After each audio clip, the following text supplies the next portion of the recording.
It looks like Stall Angels is no more and we're making room for Aggro Angels. So it's time for an update.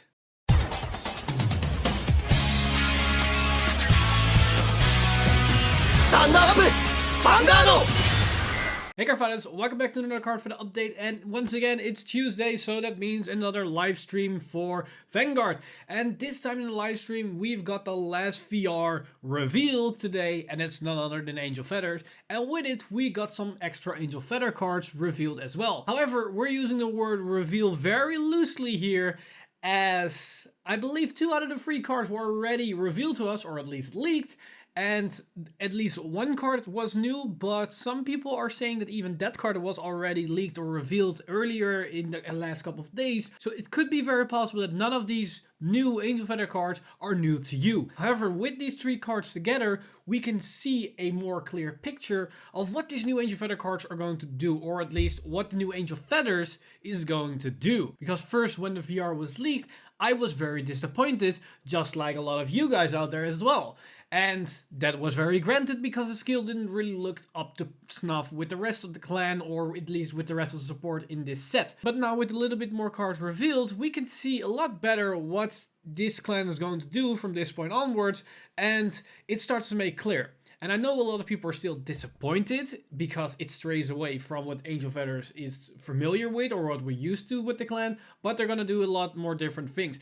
So without further ado, let's jump right into these cards, and it's going to be a quick one in regards to the cards themselves, as probably a lot of you guys already know what the cards will do and what they can do. So first off, we got a grade 2, and that is Thermometer Angel, and she got 2 skills that are basically the same but a little bit different wording, as her first one is Continuous Rigor Circle. During your turn, if a new card was put into your damage zone this turn, this unit gets power plus 5k. So basically when you swap a card in your damage zone, she gains 5k. It's only during your turn, so when you take damage, she doesn't become stronger. So it's mainly an offensive card in that regard. But then we got the second ability, and that's Continuous Rigor Circle. During your turn, if a new card was put into your opponent's damage zone this turn, this unit gets power plus 5k. So basically, whenever a card was put into either your or your opponent's damage zone, it gains 5k. And if it was for both players, it is a plus 10k. So she will become a 90k attacker. And this is basically a pure offensive card and none other than that. And it is a very useful card and very usable in a lot of different scenarios, because you have both skills that work independent of each other, so she can become a 14k attacker in a lot of scenarios, and in the ideal situation a 90k attacker. And what's important about this card is that it enables a good synergy with the VR, as we already know that the VR can put rearguard from either player's field into the damage zone. So if we pick one of ours and one of our opponent, this unit gains an additional 10k power. So that works really well with that. But it also works in a very early aggression scenario as well, as when you have a Vanguard as a grade 2 and you call this one to the Rigor Circle, you can potentially eliminate the effect of defensive triggers, because when you attack with your Vanguard first, your opponent gets a defensive trigger, but by getting a defensive trigger, that also means they did get a damage. So this unit gets an additional 5k power. So if you have a booster behind it, or you have another way to give it a little bit more power, you can negate that defensive trigger and still force either a damage or a card from your opponent's hand, even though they did get a defensive trigger. So it works with that scenario as well. But it works even better with the new grade 1 triple R that was revealed, that when we ride on top of it, it will move itself to the damage zone, and you can call something from the damage zone, or you get it to hand, something like that. But the important thing is that card will move itself to the damage zone. Meaning, when you ride a grade 2 and you have this card as well on the field, then this one will become a 14k attacker before you even damage your opponent. So when you did give him damage and they get a defensive trigger, this card will be 90k power, meaning against all clans except Force, you can still hit them over without doing anything else, and it doesn't need to be boosted. So it does allow you to have a very aggressive early game that isn't really something that Angel Feathers is all about. It's all about defensive, stall capabilities, stall tactics. This is having none of that. Then next we've got a grade 3, and this one, in my understanding, was already revealed, I believe from the card of the day, like 1 or 2 days ago, or at least maybe leaked, but I already knew about this skill, and a lot of people already knew about the skill as well, and I'm talking about a grade 3 that is aesthetic, visual, simashell, or how you want to pronounce that. And its ability is auto Vanguard the Vanguard Circle. When it attacks, if a new card was put into your opponent's damage zone this turn, until the end of the battle, this unit gets power plus 10k, and if your soul is a grade 3 cost, discard a card from your hand and your opponent cannot call sentinels from his or her hand. So it's similar to the grade 2 that once you either swap something in your opponent's damage zone, it gained 10k, or when your opponent got a damage during your attacks, it get another additional 10k. Meaning, a defensive trigger, once again, doesn't mean anything in an attack from this unit because you already gain a 10k. So that's the same power increase of the defensive trigger. So you don't be bothered by defensive triggers at all. But then we get the additional effect where you can use a discard for the potential sentinel restriction.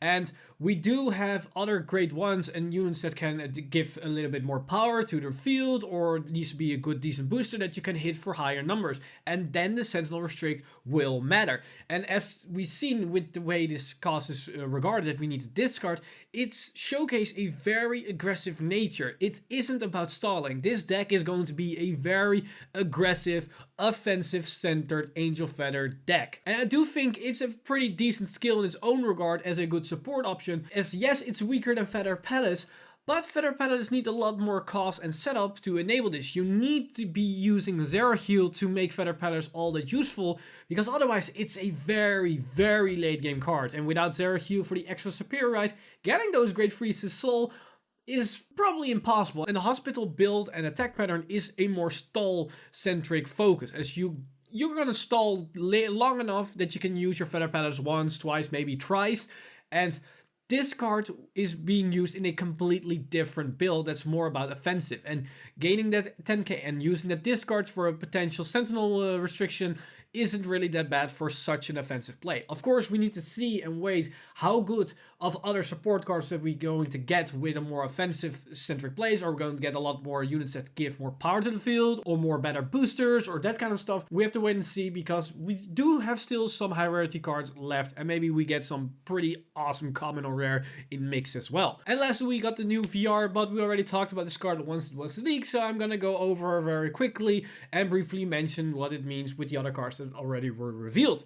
And I'm of course referring to Cosmo Healer Ergo Deal, and its skill is Auto on Vanguard Circle. When placed, cost Counterblast 1, choose up to 2 from all rear guards and put them into the damage zone. If one or more cards were put, this unit gets a critical +1 until the end of turn. You and your opponent heal cards from their damage zone equal to the number of cards put into their damage zone with this effect. And I emphasize the their, because I've seen a lot of people commenting that, oh, but this card allows you to heal too, even though you put 2 units of your opponent's field into their damage zone because you heal the same amount.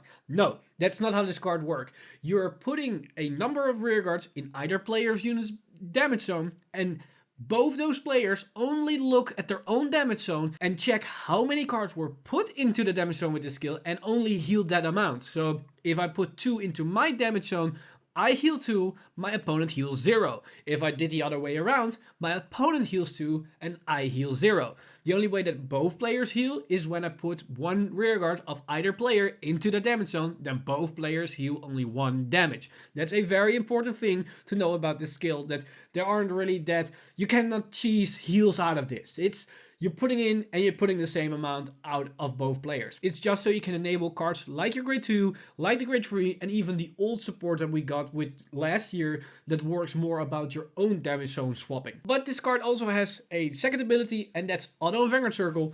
When it attacks, this unit gets power plus 5k until the end of the battle for each face-up card in your opponent's damage zone. And this helps with her first ability, as she heals your opponent's damage and you put rearguards face up. So you're giving your opponent's counterblast, but at the same time you're giving yourself more power. And depending if we get other grade 1s and grade 2s that have a similar aspect, that you get more power the more face-up damage your opponent have, giving them the counterblast might outweigh the positivity that your opponent might get with their counterblast skills, like something in Dimension Police. If you get more beneficial effects out of giving them that extra counterblast, then I can see this being a very viable skill. But we can also spin it a little bit differently. Because we're being super hyper aggressive with all the other cards, with the grade 2, the grade 3, and maybe with future cards, giving them the extra counter blast might not mean anything to you because you're just going to outright kill them. Because what is the extra 1 or 2 counter blasts if they can ever use them? Yeah, to summarize everything up, I do think we need to give these new Angel Feather cards a bit more chance than most people, and myself included, gave them credit to at the beginning. Yes, the VR isn't looking pretty amazing. It looks to be very mediocre at best. However, that is because we are looking at with our Angel Feather glasses how the clan is piloted in most regard ever since the clan was a thing. It's very defensive and usually on a more stalled tactic. We did have a more aggressive playstyle with the whole GR Angel Feathers, but that was still more on the defensive as well because we had the heal stride and other cards that allows you to still manipulate the damage zone in the regards that you could stall for more longer games. It looks to be that this is going to be either one of the first, if not the first, completely aggressive Angel Feather build that's solely focused on putting out as much pressure and a much offense against your opponent that they cannot deal with anything, and even if they get defensive triggers, it doesn't mean anything to you. So I'm very curious of what the other reveals are going to be for Angel Feathers, as the more cards we do get, the more interesting things become, as each and every single card for Angel Feathers is looking to be disappointed on their own. But the more I'm looking to put them together and see if I can make something work, the more interesting things I'm seeing and the more exciting I'm starting to get. But I'm still being realistic. They need to get some other good cards because they are not nearly done. They're nowhere near to be a viable competing deck as they are right now. So I hope Bushiroad is going to give them the final pieces that's going to either make them more powerful in the early game, get more power, or to benefit from having your opponent face up damage, so giving them the extra counterblast outright outweighs the positive side, or the negative side for you, the positive side for your opponent. So I hope we're going to get more cards like that. But that wasn't the only reveals that we got today, because we also got the screen image of something they teased quite a while ago, as with the upcoming support for Great Nature, Neo Nectar, and Gold Paladin, they already announced that Neo Nectar is going to get the reprint of an old Musketeer Legion. We're going to get those 2 units back in the VR. That in itself isn't really that special. However, that they announced that beforehand was something that they were thinking, maybe this is going to be something is up, as both those units were a Legion pair.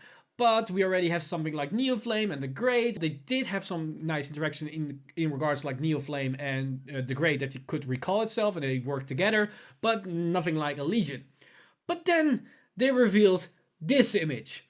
And with this image, they are really signing something. They are really hinting to something. And this could actually be the first V-Era Legion. And what I want to refer with this isn't that we're going to get Legion into VR. That, we're now going back to Legion era and we're going to get a Legion for every clan. I think it's more likely that this is going to be a one-time thing only. We have seen a lot of mechanics in V that was only used by either a right chain or a group set of cards or only one clan, and it was contained to that set clan. A good example is the Godly Equip Gauge for Artemis. We only seen it with that, but we can look at on a grander scale, the whole Equip Gauge mechanic for Tachikaze only was for them, because Godly Equip Gauge is a little bit different. The whole binding aspect for Gear Chronicle, only to them. The whole Gachinko Mill thing, only for Great Nature. It could be that this Legion thing is going to be an actual Legion, but it's only going to be for that Neo Nectar card. Only they and the support card are going to work with that mechanic. And it does make sense to do that, because with the whole token aspect of Neo Nectar, it makes sense to give them something extra, because the tokens in standard themselves are very bland. There isn't really a lot to do. You build a field, you tap your card right, you attack, turn end, and you do your whole thing again. That was the whole thing with the previous support for tokens. Maybe with the new VR, this is going to change a little bit, but how the token engine works, I don't know if they have a lot of room to play with, so maybe that's the reason why they introduced this Legion for Neo Nectar, as to bring something new to the table for the clan as a whole. But that is everything that we know. This is just a teaser and nothing more, so it's all just speculation from here. So I want to know what you guys make up of this image. What do you guys think? Are they going to introduce Legion for Neo Nectar as a single mechanic only, or are they going to introduce it as a clan-wide thing, or maybe to the whole game itself, that everybody is going to get it? I'm curious what you guys' opinions are in this matter, as well as what you think of the new Angel Feather cards, or should I say new Angel Feather cards. Let me know your thoughts and opinions in the comments down below. As always, I want to thank my supporters over at Patreon for making this video and everything that's happening on the channel possible. You guys are amazing. If you do want to support the channel, you can simply do that by subscribing and hitting the bell button to be updated for future video, liking the videos, sharing them all with your friends, and if you want to support us a little bit more directly, then head over to patreon.com/VanguardInsider and become a Patreon today. But with that said, I'm Mr. Time Leap. See you guys in the next one.